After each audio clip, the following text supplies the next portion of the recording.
the meeting, and this will be recorded.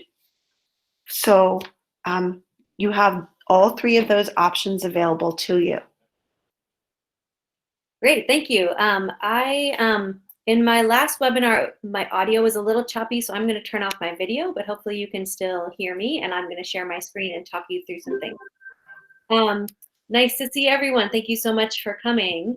My name is Zareen Levine. I am the technology specialist at Cesar Chavez Elementary School, and then I'm also part-time working with the Department of Technology, so helping with some things like Seesaw and the Personalized Learning Environments pilot. So I'm very excited to share with you more information about Seesaw. And I know there's probably a variety of levels in this group, so I'll hopefully be able to make things relevant to everyone. So our agenda for today is I'll introduce Seesaw a little bit and show you some learning examples, both from classroom and at home. Then I'll walk through how to post your own assignments and also access the activity library. So Seesaw has a great activity library with submissions from teachers from all over at all different grade levels. So it's a really great resource that you can use in your classrooms. Next, I'll talk a little bit about organization. So the more you use Seesaw, the more you might want to organize things into folders to keep things in order as there are more student submissions and more activities.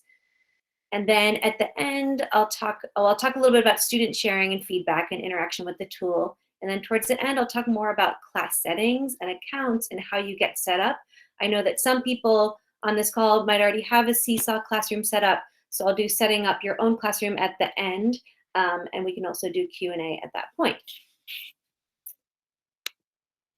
All right, so Seesaw.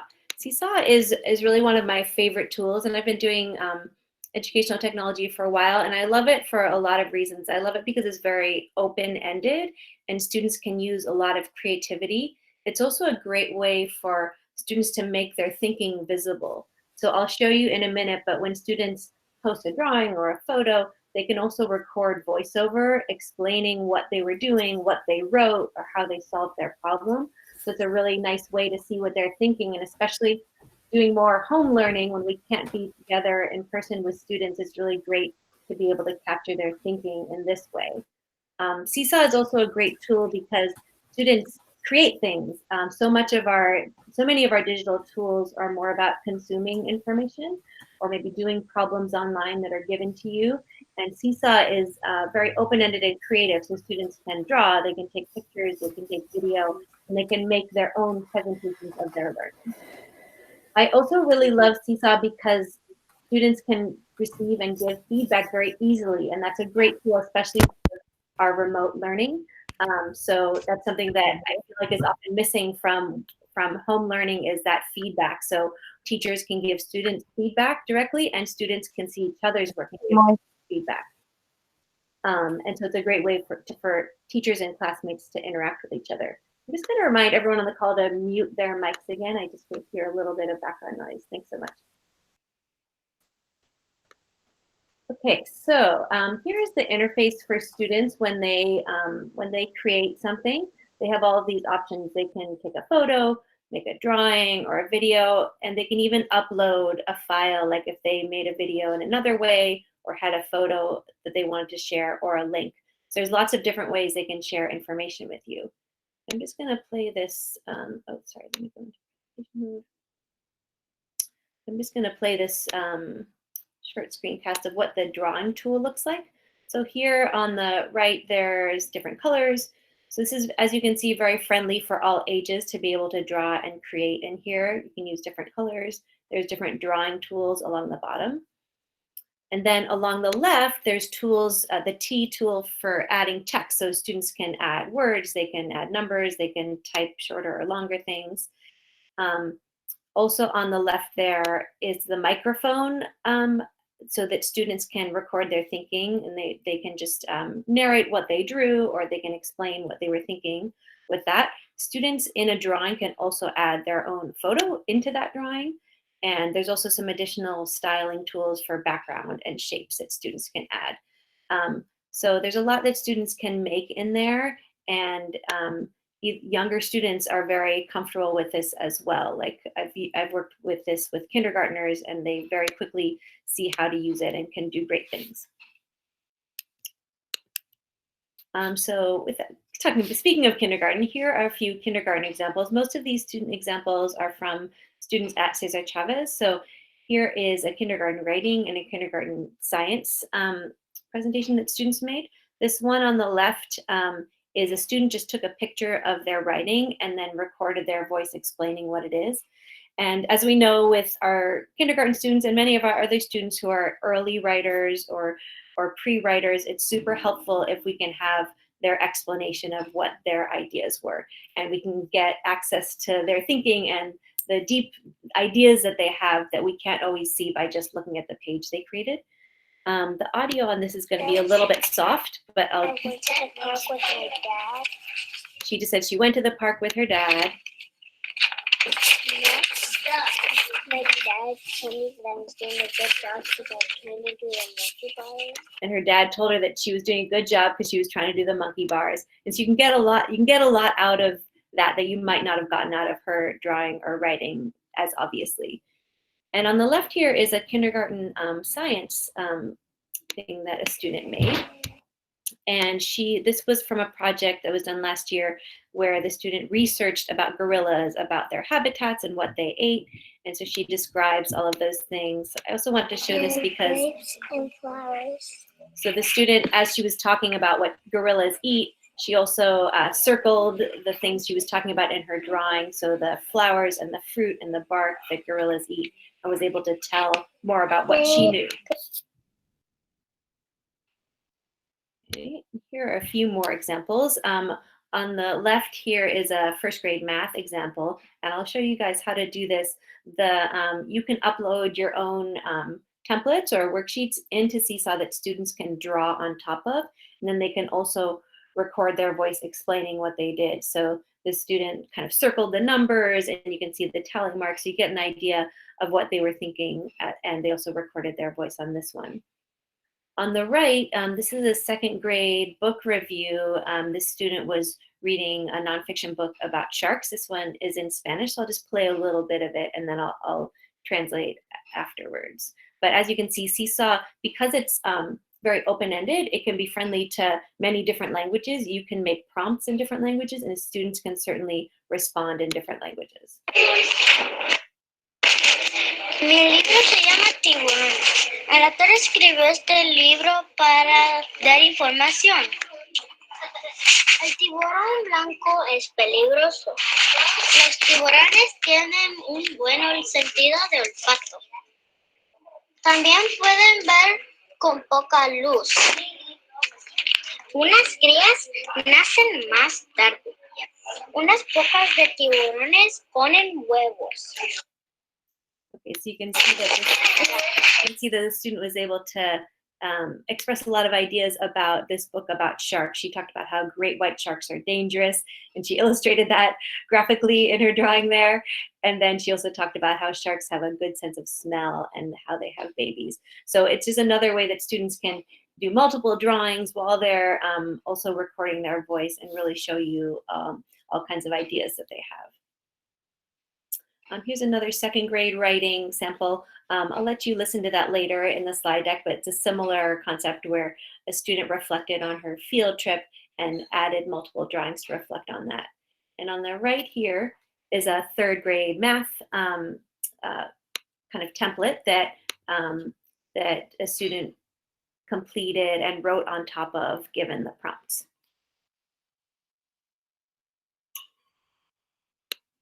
All right, is everyone able to hear me all right, Devorah? Does that all sound good? Yes, you sound great. Okay, and you're able to see my screen, right? Yes, you're doing, it's wonderful. Great, just wanted to check in. Thank you for the feedback. Okay, so here I wanted to share, I'm also a parent and I have a third grader and a first grader at home. And in my third graders class, they're also doing Seesaw. And it's been really exciting as a parent to see my son complete some of these assignments and be able to also make use of the fact that we're at home by using home materials. And so I think of Seesaw as also a great way for us to have more homeschool connections and make use of the fact that we have to be at home. So how can students share what they have at home, share more about where they live, make their own creations? So on the left, my son made a chain reaction machine for his science class, and he built this and was able to submit a video to show how it worked.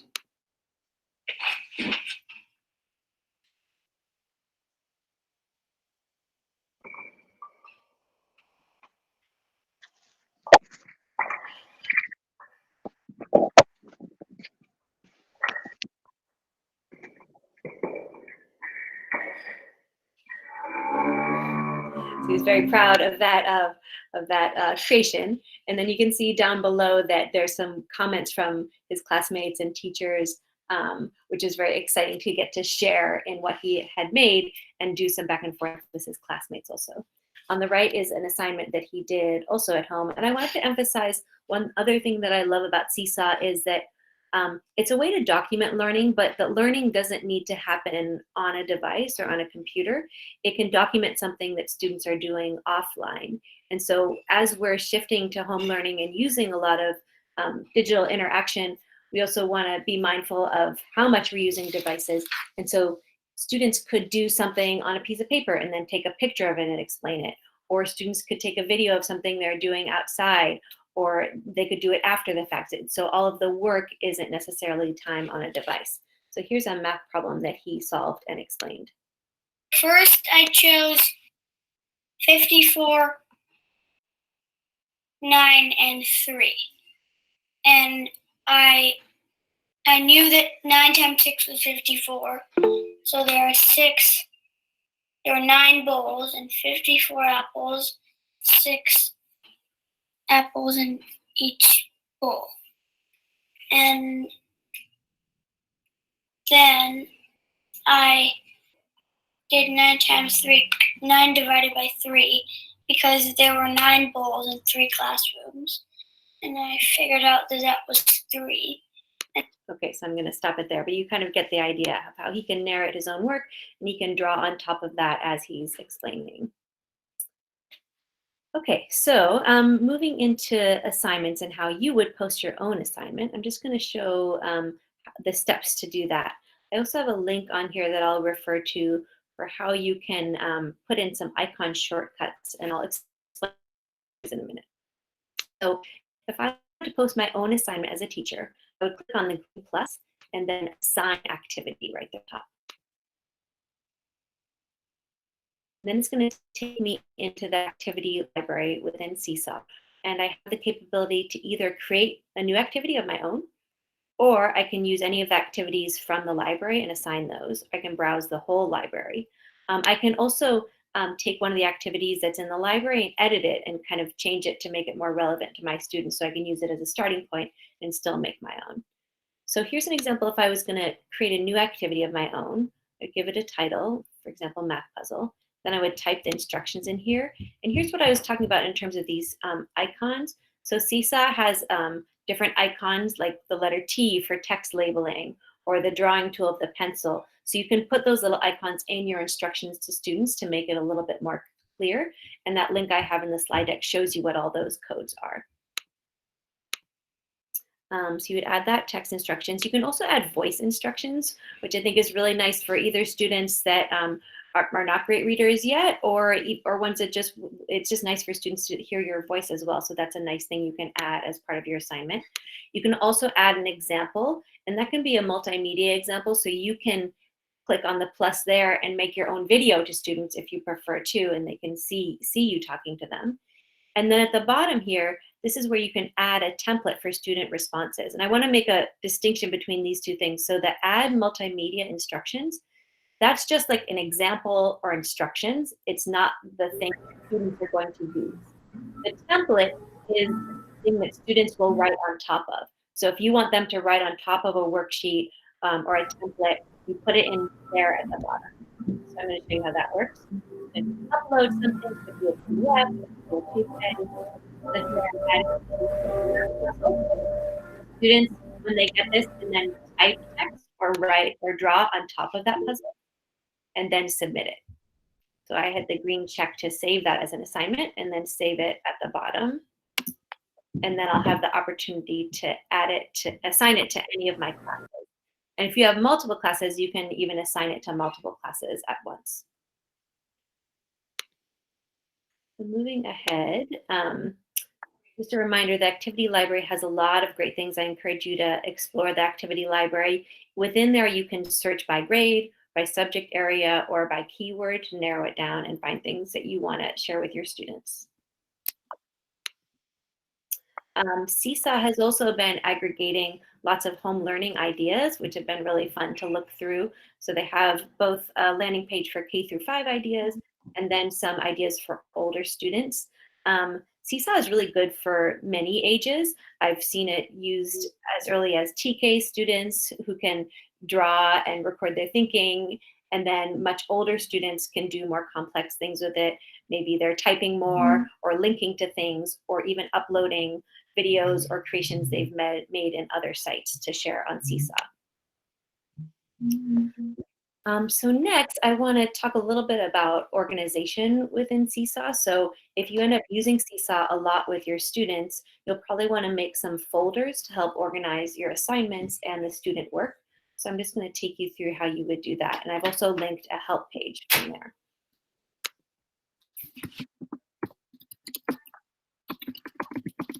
So let me back up here.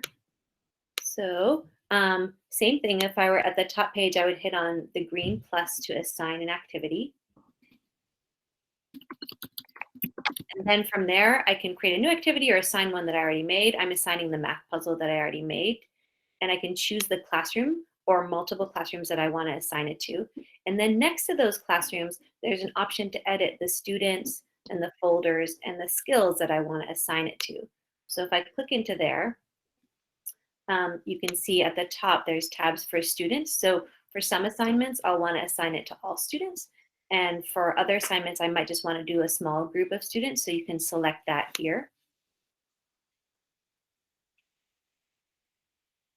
And then as you do more and more assignments, you might want to put those into subject folders. So here you can create your own folders. For example, I might want to make a math folder, and then that folder will always be there that I can select when I'm adding more assignments. I haven't used this skills tab as much, but some teachers might want to also assign specific skills, like for reading comprehension or certain math skills that you might be doing, and assign that to the activities and the assignments just to make it easier to sort through and review later. So that's another option.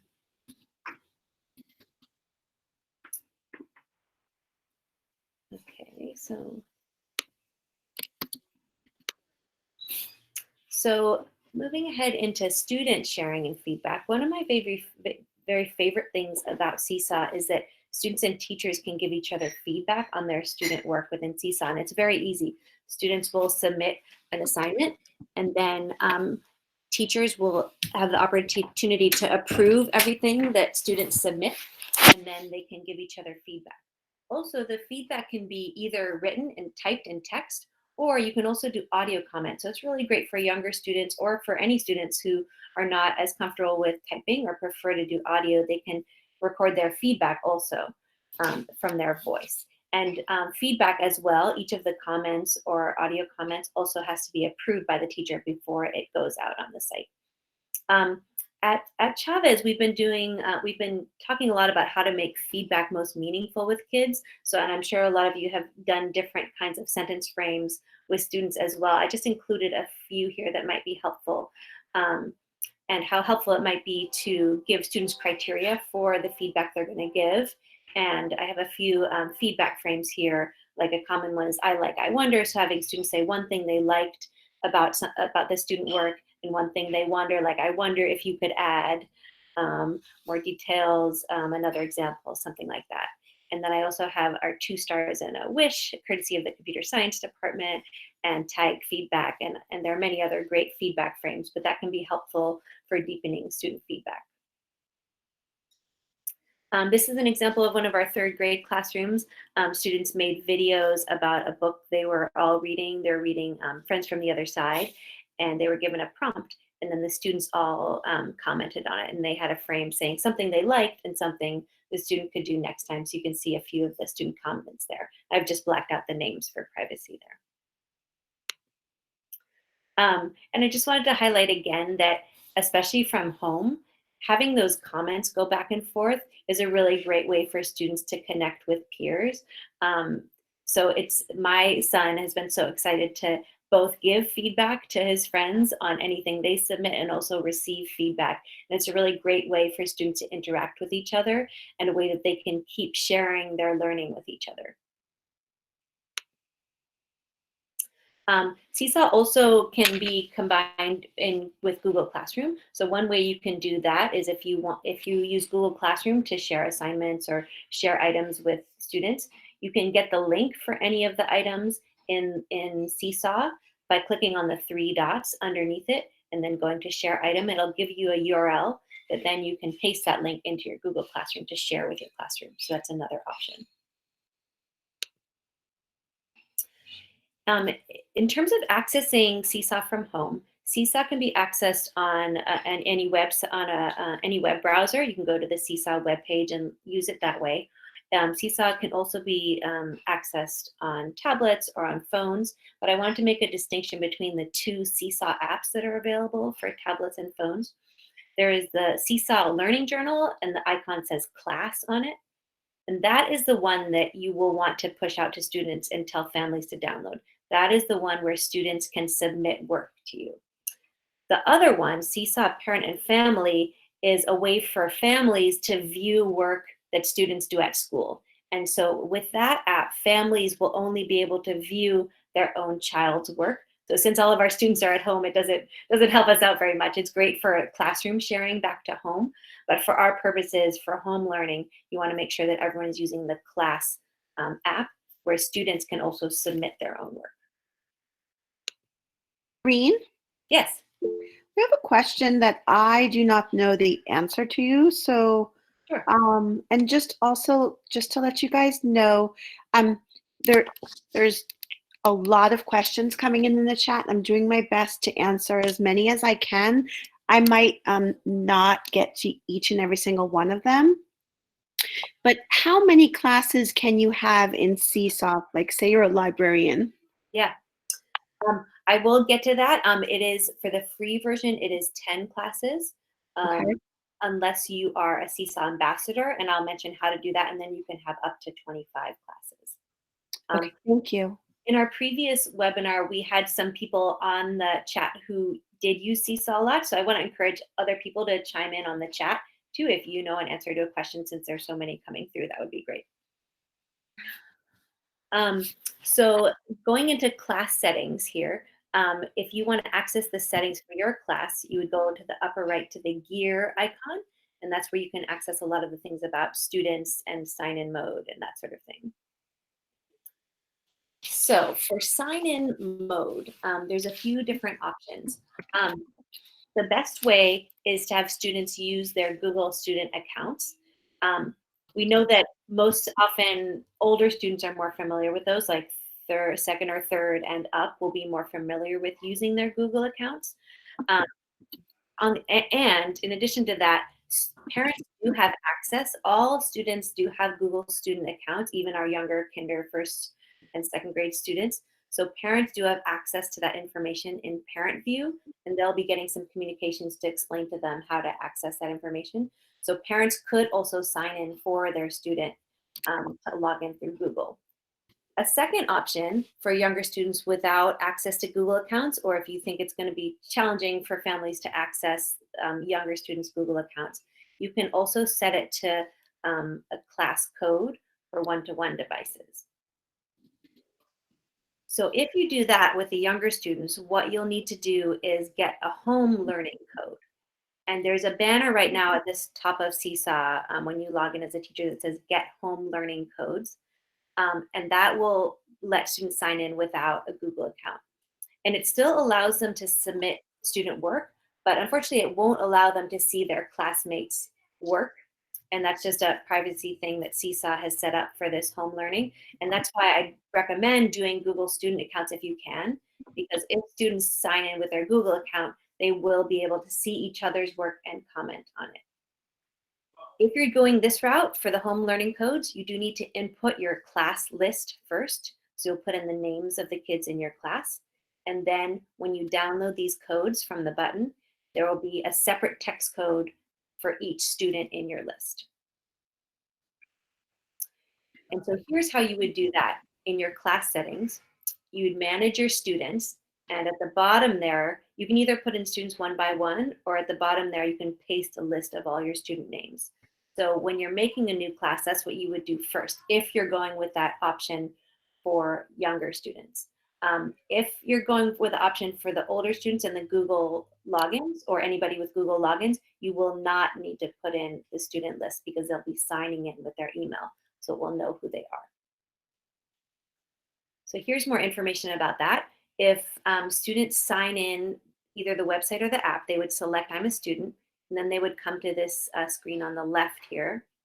They would choose sign in with Google. And reminder that all students do have Google logins that parents can access in Parent View. And then students, the first time they enter into the class, will need to put in the text code. Teachers won't need to enter the class list, but they need to give students a text code. So under your class settings, under students, if you click plus students, you will come to this page that has that 8-letter code that you will give to students.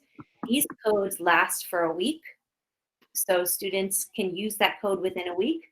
If it expires, if they try to sign in after that, it's not a big deal. Seesaw will automatically generate a new code, and you can just share that new code with them.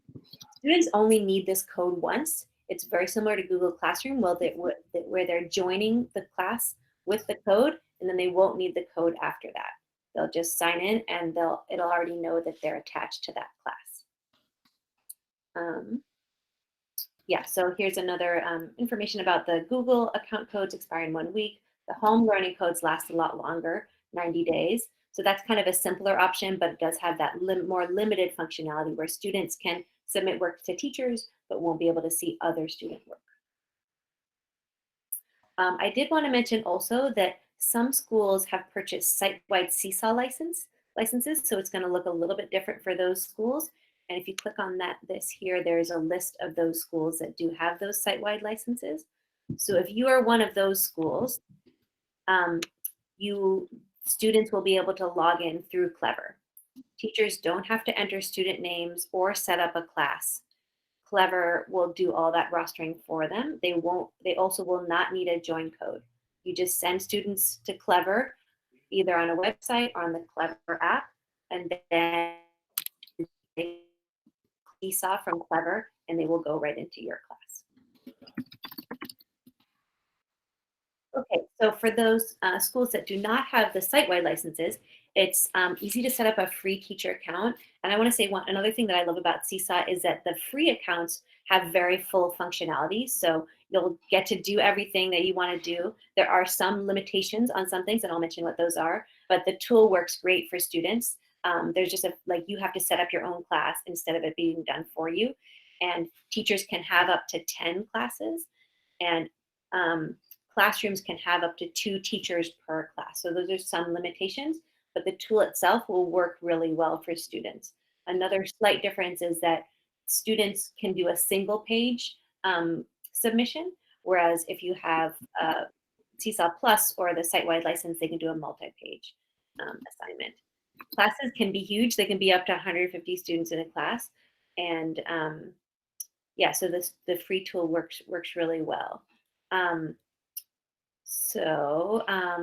One other thing that I wanted to mention, a couple other things. Seesaw has some really great help pages. They have their own PD webinars and recordings that I highly recommend. There's also a way to become a Seesaw ambassador. So if you're really interested in Seesaw, I really recommend that. I did the training last year. I think it's a couple of hours of online classes, and you learn a lot more about Seesaw, and then you get access to more features. So you get a free Seesaw Plus account for your teacher account, which will allow you to have up to 25 classes and then 5 teachers per class for the classes that you're a part of. I also wanted to mention that Seesaw is really truly one of my favorite tools because of all the things I mentioned, the creativity that allows for students and for teachers to really make the learning meaningful for students. And it's also really connected to so many of the things within the graduate profile. It allows for students to have so much creativity, agency in what they choose to submit and how they do it, um, collaboration tools, giving each other feedback. And those, it really elevates the kinds of things they can do with online learning. So what I'd love to do now is, we still have about 30 minutes left. I'd love to take questions. And also for those people that don't yet have Seesaw accounts, I would love for you to try to set up a free account.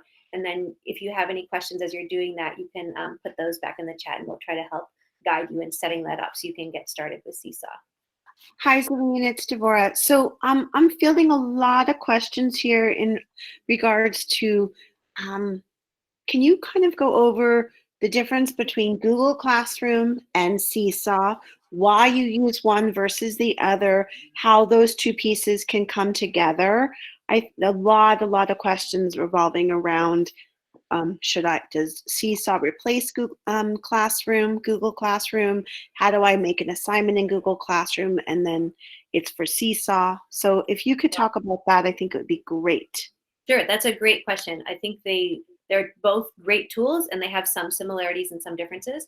So Seesaw, so you can use them both or you can use one or the other. They both can have a list of assignments that you give out to students, so that can be like your main place that you send students. For our younger students, I've found that Seesaw can be a great like landing page, like everything is in Seesaw.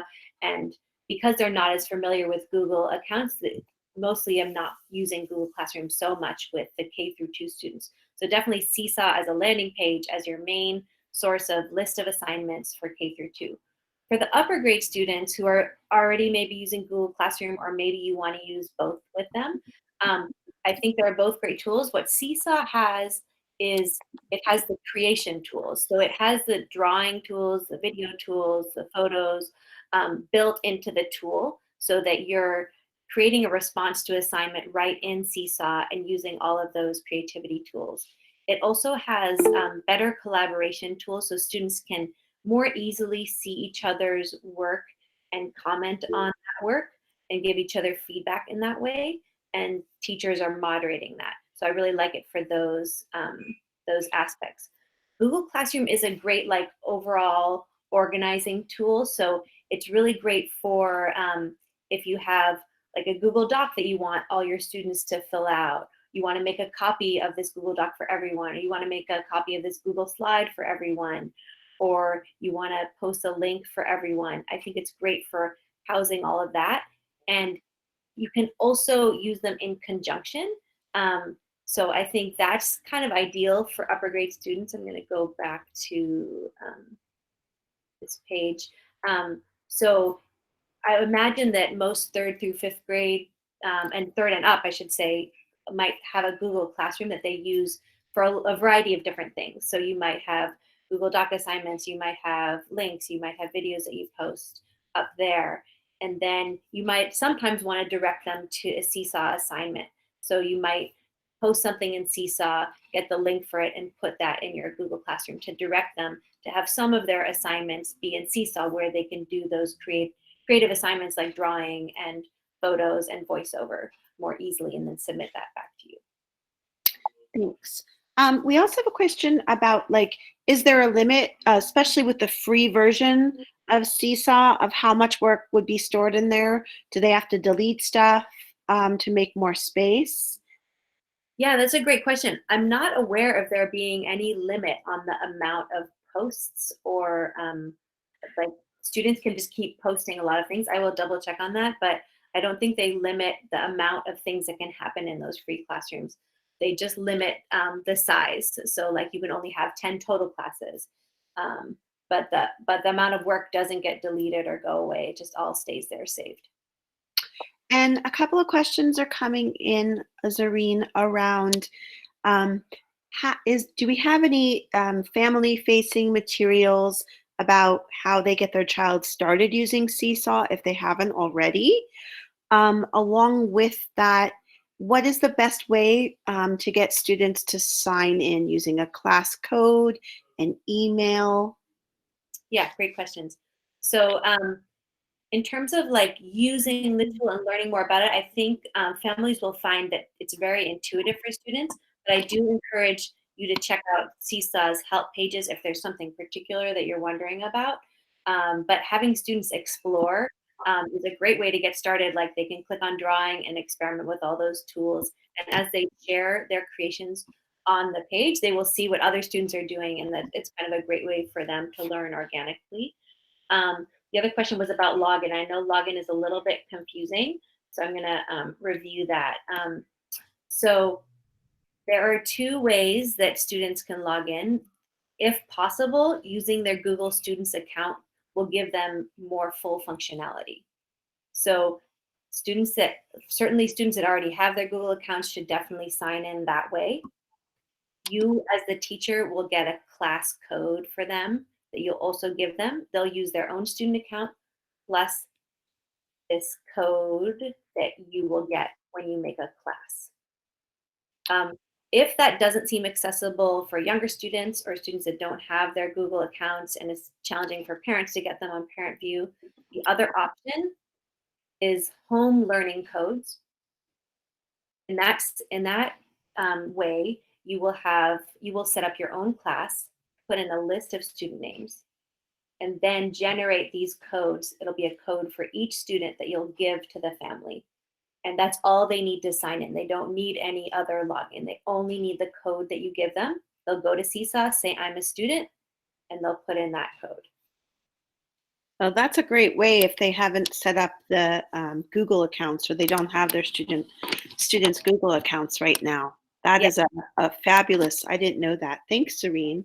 Yeah, it's Code, guys. Yeah, it's something new they just put in, given so much home learning is happening. And I think it's a great kind of backup option. Like I said, students won't be able to see each other's work with that option, but teachers can still see the student work. And I think it's still really great for teachers and students to be able to share things that way. Great. Okay, so we have another question about Google Classroom Seesaw integration. Catherine is asking about the other way around. Like, she's already set up her Google Classroom, and how can she post the lessons on Google Classroom?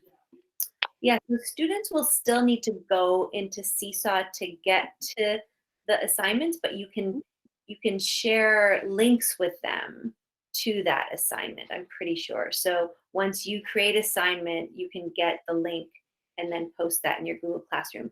But you'll want to kind of direct them to Seesaw because they'll have to do the drawing or the photos or the creation within Seesaw. But you can certainly point them to that from Google Classroom. And I think that's a great way to manage it. Google Classroom being your kind of place where you announce everything, and then some of the assignments take them over to Seesaw.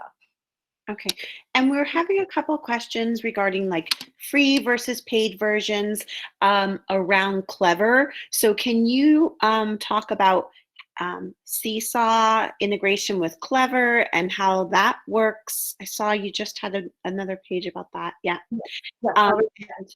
The one thing I will say is this. You can always, in your Clever teacher page, you guys, create a link to Seesaw if it's not in Clever as an app. Yes, exactly. So, so for sites that have purchased site-wide Seesaw licenses, so they've paid money to buy the site-wide license, Clever integration is tighter. So it gives all the rosters of the students. Students go in through Clever and they can go right to Seesaw. As Deborah mentioned, you can always put in a link within your Clever page to direct students to something, but they will still need to sign in with a code if you don't have that integration with the site-wide license that was purchased. So I imagine most people will be doing the free accounts, except for people on that list of schools that have purchased those site-wide licenses. And like I said, the free accounts work really well. The only difference is that sign-in process and having them join the class that first time. Once they have joined, after that, they're just logging in with their Google account or with that, or on their device if they've logged in with the home learning code, then they're already kind of in the classroom.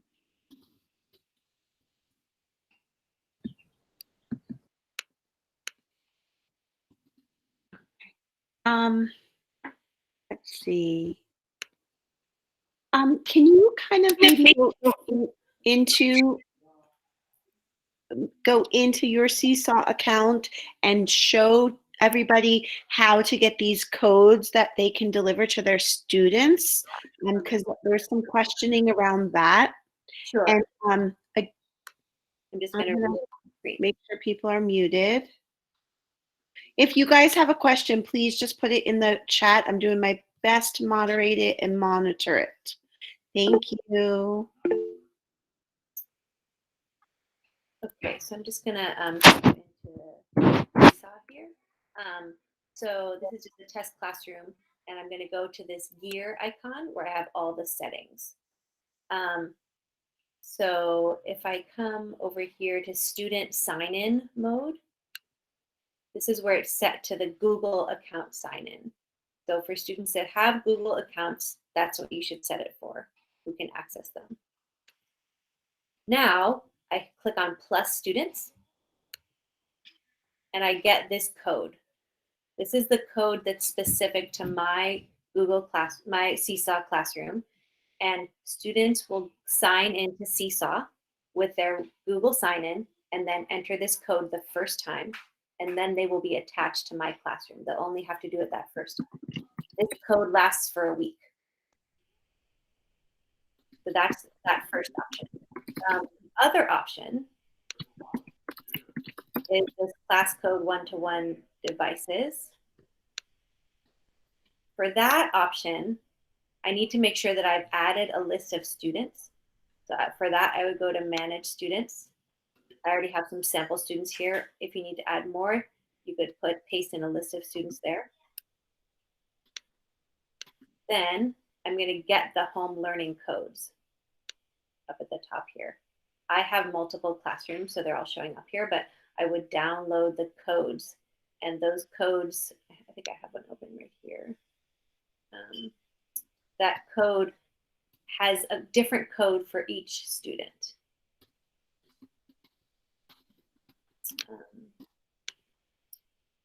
Did that answer the question? Was anything more I can add to that, Devorah? I think maybe I think that was good. I think, and right here you see that get those home learning codes. And Christina saying that was super helpful. So thanks. A question here about, there's been a lot of questions, Zareen, about multilingual. How do we get directions to students who maybe speak in Spanish or a different language? Maybe you could talk about that. Maybe like in the assignments. Yes, that's exactly right. So because you can make your own assignments in Seesaw, you can put them in any language you want. You can also search the activity library. I haven't found a lot of assignments created by other people in other languages, so most likely you'll be creating your own, but there are some, so it's worth exploring. So when I create my activity, I can write in whatever language I want here. I can also add voice instructions, or if I want to click on multimedia instructions, I can choose video right here and make a video speaking in a different language for students. If it's in a language that you don't speak, that's going to be more challenging. But if you do speak that language, you can put those instructions in the language. And when students respond, they can do it in their language of choice also.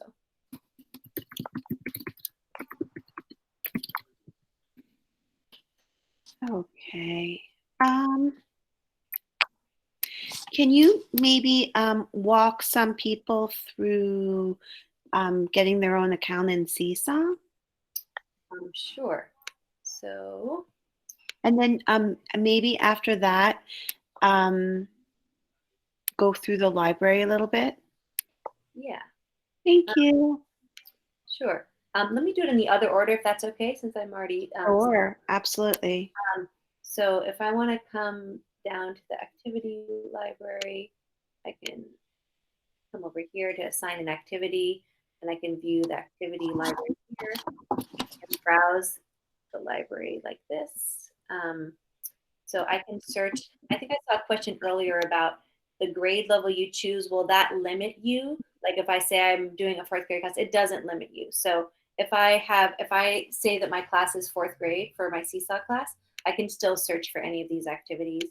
Like I might look for a 3rd grade math lesson, and I can see all these lessons: fractions, place value, number line. I can also do that in here if I want to look for English language learners, 1st grade. Then I can see a bunch of word sorts, book talks, sound, sight words. So there's a lot of great things in here that you can explore. There really are. And Diane is asking a question that goes right along with this, which is, so if she creates an assignment, does it automatically get posted for like all of Seesaw to see? Or can she make it so it's just for her class? Good question. The default is that it would just be for your class. And I believe that it might even be the case that just ambassadors can put it in the library for everyone. So over here, yeah, I believe that's the case. So it's going to be private for your class, and then Seesaw ambassadors, if you want to share it more widely, the community, you have that option. Shauna's asking, does this go above 6th grade? Good question.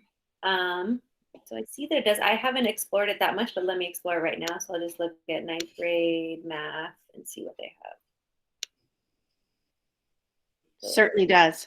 a bunch of things here. And I think you certainly could make it work since it's such an open-ended platform. It really is dependent on the prompts that you give students. So it's a great way for them to show their thinking back to you quickly and share it with others.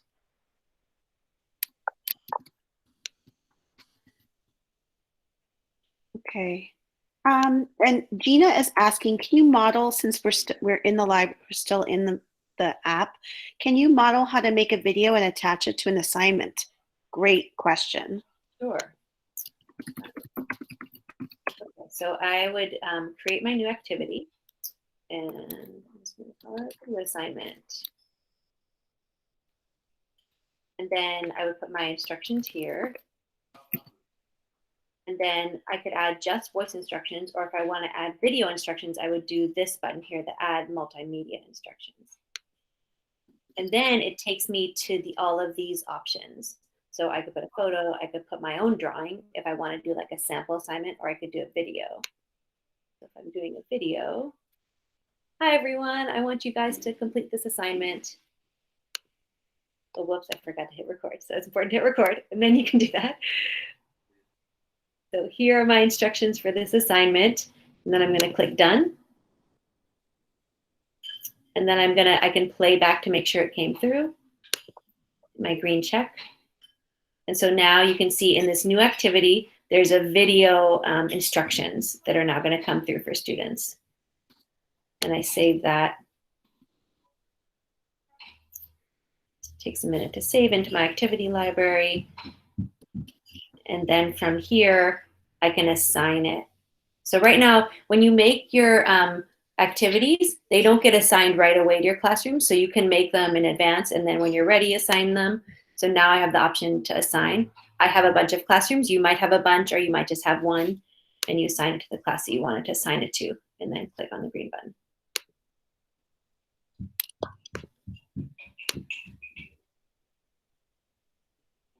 And then it also has, if there are other teachers at your school connected to you, it has an option to email that to them. But if not, then you can just assign it on your own too. And Zareen, could you make, say, like for one assignment, could you make 2 videos, one in English and one in Spanish? Ooh, that's a great question. I don't think it allows you to create more than one multimedia instructions or example. There's a couple ways you could do that. You could make 2 different ones, obviously, one English and one Spanish, or you could do like voice instructions for one, video for another one, or you could do video that's just one video that first has one language, then has another language, but it just allows you to do one set of multimedia. Okay. Let's see. Also, is there on the website for parents to support their kids, are there parent tutorials for them to see how to do things? Yes, there are a lot of tutorials and help pages that that are useful for parents, definitely. And Shannon is asking, can you do videos that show your screen? Oh, good question. So in that situation, Seesaw doesn't have that built in, but you can use another tool like Screencastify and then make your video. And then when you're adding multimedia instructions, you would instead upload a video file. Yeah. One thing that is absolutely amazing about Seesaw is it is, like Zareen was just showing, you can add files from your Google Drive, you can add PDFs. So you can create in another application and then bring into Seesaw very, very easily. We have a question here from an RSP teacher with multiple grade students.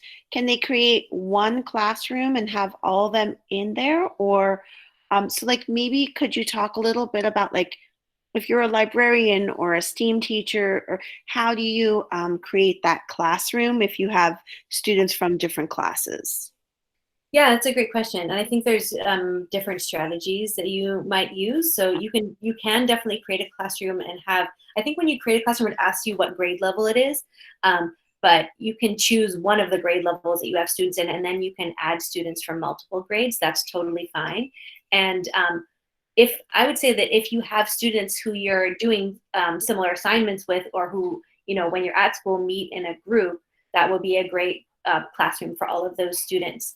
For something like a librarian or a STEAM teacher, you might want to, there's different things you could do. So you could make multiple classrooms for many different things. You could make maybe a grade level classrooms if you do a similar assignment for like all the third graders, since you can have a lot of students in there. You can have 150 students in a classroom. So that might be a way to not max out your 10 classrooms if you do grade level classrooms. If certain teachers already have classrooms, or if you want to collaborate with a classroom teacher, you could also be a second teacher on one of their classrooms. Like if I have my fourth grade classroom, I could invite the librarian to be a second teacher on there, and he or she could also post assignments on that class. Okay, we have a great question here. Can you insert your Zoom link into an activity in Seesaw? Yes, that's a great question, and yes, you can. So when you're creating an assignment, or so let me go back. If I'm creating an assignment, that's one of the things you can add in as your multimedia example. So you can come here and go to link, and then you can paste in any link. It can be a Zoom link, or it can be any link that you want, and that'll be attached to your assignment. Awesome. And then there's been a lot of questions of like, would we use this or would we use Adobe Spark? Can you talk about maybe the difference or compare the two? Sure. For maybe older students, not younger? Yeah, there's a project that we did a few years ago with our fifth graders where we wanted them to develop videos in Adobe Spark Video. And then, so what we ended up doing is having them create those videos in Adobe Spark and then uploading them into Seesaw. And so what I would say is that Seesaw has great kind of mix of tools and like kind of baseline tools. Like there's simple video, simple drawing, photos. But if you want to do something more complex, like in Adobe Spark, you can do a lot more visuals. You can put videos together. You can put different images and make like slideshows with voiceovers. If you want to get more involved in the multimedia creation, I would use one of those tools. And then you could still use Seesaw for the sharing aspect. And I think that's one of the real strengths of Seesaw. It's so easy to share things with your whole class, and for students to share with each other, students to share with teachers, and to give each other feedback. So that's the way we use them together. Students created something more complex in Adobe Spark, uploaded it to Seesaw, and then gave each other feedback in Seesaw. Yeah, I mean, I think that Seesaw is probably the best app smashing platform there is, because you really can just put in everything, like all sorts of files. So we are at 2:55, you guys. So thank you for joining us. If there's anyone that I have not missed your question, please, if you need to put it back in for me, and we can get those final questions in. It's Christy's asking, Zareen, can they keep their classroom participants' names private within the classroom? Private from each other, is that what you mean? She said, can we keep our classroom participants' names private within the classroom? We have privacy issues for kids with IEPs. She's an RSP teacher. I see. Yeah, so in that case, so if you want students to be sharing work with each other, then I would just give them an assigned code or name so that their name is private. If you don't need them to be sharing with each other, you could do something like the home learning code, where students will not be able to see each other's work, and you could just have it separate like that. Okay. And Evan is asking, I'm just trying to see what ones is there time for them to check in with you? Are you available during office hours? Are you going to be joining any office hours?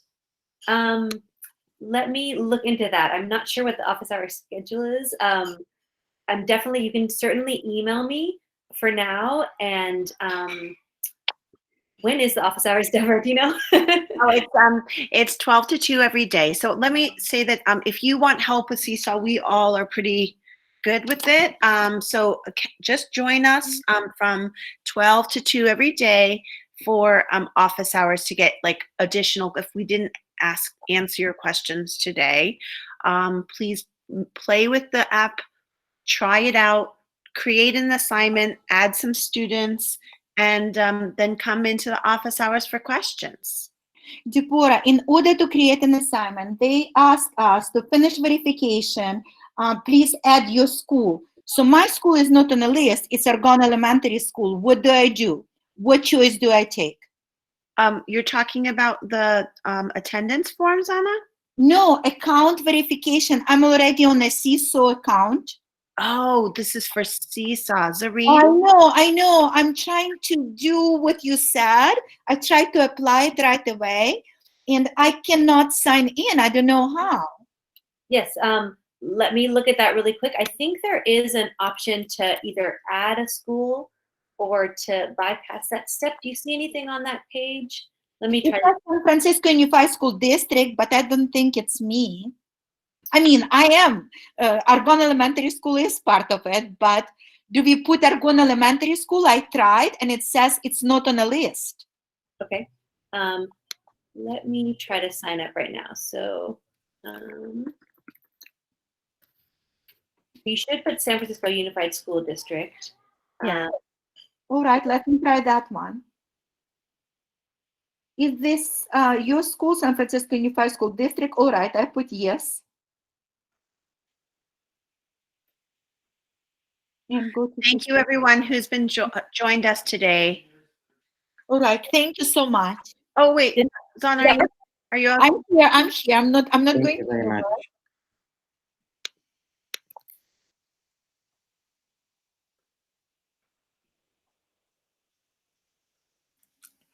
SFUSD works. Yes, it did. I tried, and I got in with SFUSD. I don't know if that's a right or wrong way, but I got in. Yeah, I think that's great. Good. I'm glad that worked. All right. Thank you.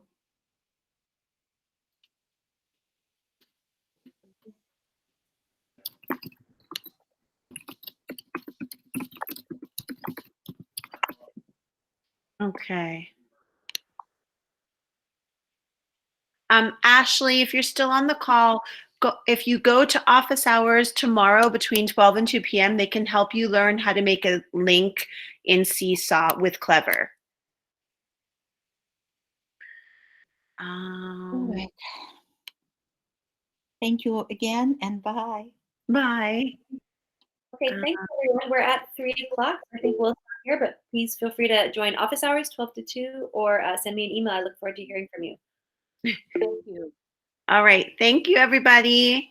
Thank you.